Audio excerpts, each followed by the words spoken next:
En Suisse, le conseiller fédéral UDC Guy Parmelin, en charge jusque-là de l'économie, a été officiellement élu à la présidence de la Confédération suisse pour l'année prochaine, année 2026, avec 203 voix sur 228 bulletins délivrés. C'est un record depuis 25 ans. Bonsoir, Monsieur le Président. Merci beaucoup d'être avec nous en direct de Berne sur TV5 Monde.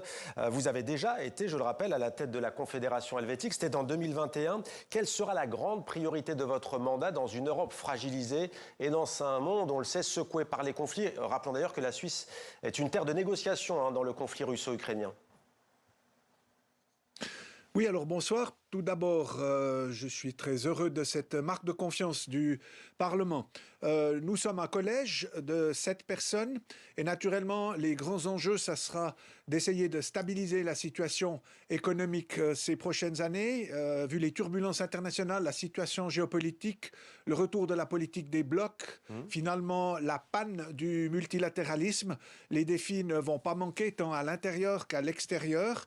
Et vous avez parlé de la Suisse des bons offices, c'est toujours quelque chose que nous avons à disposition, mais pour cela, il faut naturellement que les parties soient toutes d'accord d'utiliser ces bons offices, et pour cela, Genève est vraiment la place idéale. Russie, Ukraine, Israël, Palestine, Thaïlande, Cambodge, la Suisse peut-elle vraiment toujours rester neutre ? Alors, je crois que l'un n'empêche pas l'autre. La Suisse a toujours respecté sa politique de neutralité, le droit de la neutralité. C'est ce qui en a fait aussi un acteur apprécié lorsqu'il y a différents conflits. Vous avez parlé de Russie-Ukraine. Je rappelle qu'à l'époque, avant le déclenchement de la guerre, et c'était en 2021, j'étais président de la Confédération. J'avais eu l'honneur d'accueillir à l'époque le président Poutine et le président Biden. Et c'était une époque où il y avait déjà des tensions puisque les ambassadeurs des États-Unis et de Russie avaient été rappelés chez eux. Après le sommet, il y a eu le renvoi des ambassadeurs dans leur pays d'origine. Pour faire des bons offices, il faut de la discrétion. Et c'est pour cela que la Suisse met à disposition toutes ses compétences en matière de politique étrangère, son réseau international, et les pays qui le souhaitent le savent parfaitement. Guy Parmelin, vous étiez en charge jusque-là du très sensible dossier des taxes douanières supplémentaires massives imposées au monde entier par Donald Trump. Le président américain a revu sa copie en passant de 39 à 15% concernant votre pays. Il a revu ses tarifs après avoir reçu de la part de grands patrons suisses un lingot d'or d'1 kilo d'une valeur estimée à plus de 130 000 $, une montre aussi, une Rolex. 2 conseillers nationaux verts ont déposé une dénonciation pénale pour corruption. Quelle est votre position ? Écoutez, puisqu'il y a une demande devant la justice, je crois que c'est la justice qui va trancher. J'ai cru comprendre qu'aux États-Unis comme en Suisse, quand des cadeaux dépassent une certaine valeur, ils sont attribués aux États-Unis, je crois que c'est la bibliothèque du Congrès qui les collectionne, donc ils n'appartiennent pas aux récipiendaires. Et ensuite, en Suisse, c'est la même chose, ils doivent être mis à la Confédération. Mais ici, il y a une dénonciation pénale, c'est pas une plainte pénale, c'est une dénonciation pénale, et ça sera au procureur de la Confédération de trancher. Donc, dès qu'il y a la justice, le troisième pouvoir qui intervient, je crois que c'est mieux de ne pas faire de commentaires. Guy Parmelin, l'accord douanier dont on parle est signé avec les États-Unis, prévoit des contingents de viande de bœuf, de bison et de volaille exonérés de droits de douane pour entrer en Suisse, des milliers de tonnes de viande exemptées de taxes. Donc alors, disons-le, les filières suisses de la viande ne sont pas franchement inquiètes, elles se disent sereines, elles estiment que l'impact sur la production locale et sur les prix restera limité. Mais j'aimerais vous entendre sur le plan sanitaire. Pourquoi importer du bœuf aux hormones et du poulet au chlore ? Non, écoutez, premièrement, il faut remettre l'église au milieu du village. Nous produisons en Suisse 450 000 tonnes de viande.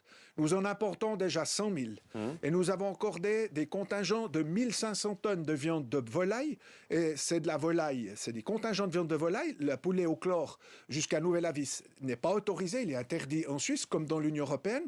Nous avons accordé 500 tonnes de viande de bœuf, de quota, et 1000 tonnes de viande de bison. En Suisse, la viande traitée avec des stimulateurs de croissance ou des hormones est autorisée pour autant qu'elle soit étiquetée distinctement de façon à ce que le consommateur puisse faire son libre choix. Et je crois qu'il faut... C'est pour ça que dans les milieux agricoles, on est serein. En plus, ces contingents sont à l'intérieur des contingents de l'Organisation mondiale du commerce. Donc, il n'y a pas de risque. Alors, le taux va être mis à 0. Et puis, nous verrons bien ce qui va se passer. Mais les chiffres que je vous montre prouvent que c'est même pas 1% de la consommation annuelle de la Suisse. Donc, le danger qui est brandi par certains est largement exagéré. Monsieur le Président, il nous reste vraiment moins d'une minute, mais j'aimerais vous entendre parce que c'est d'actualité. Les binationaux franco-suisses ne devraient plus échapper au service militaire en Suisse. Le Conseil national a adopté ce mercredi une motion en ce sens. Ce n'est pas fait. Est-ce que vous avez un avis sur cette question? On imagine que oui. Alors, quand il y a une motion, c'est un mandat contraignant au Conseil fédéral qui doit préparer la modification de loi. Et après la modification de loi, il y a encore une décision du Parlement. On a vu des motions suivies d'effets avec des modifications de loi qui entrent en vigueur. Et puis on a vu des motions qui, une fois que le projet de loi du Conseil fédéral est arrivé sur la table du Parlement, tout à coup, il y avait un revirement de situation. Donc, le Conseil fédéral va va exécuter la volonté du Parlement et ensuite, c'est le Parlement qui aura le dernier mot, voir si c'est une modification de loi, éventuellement le peuple s'il y a un référendum. Guy Parmelin, tout juste élu donc président de la Confédération suisse. Merci beaucoup d'avoir pris le temps de répondre à nos questions en direct dans 64 minutes sur TV5 Monde.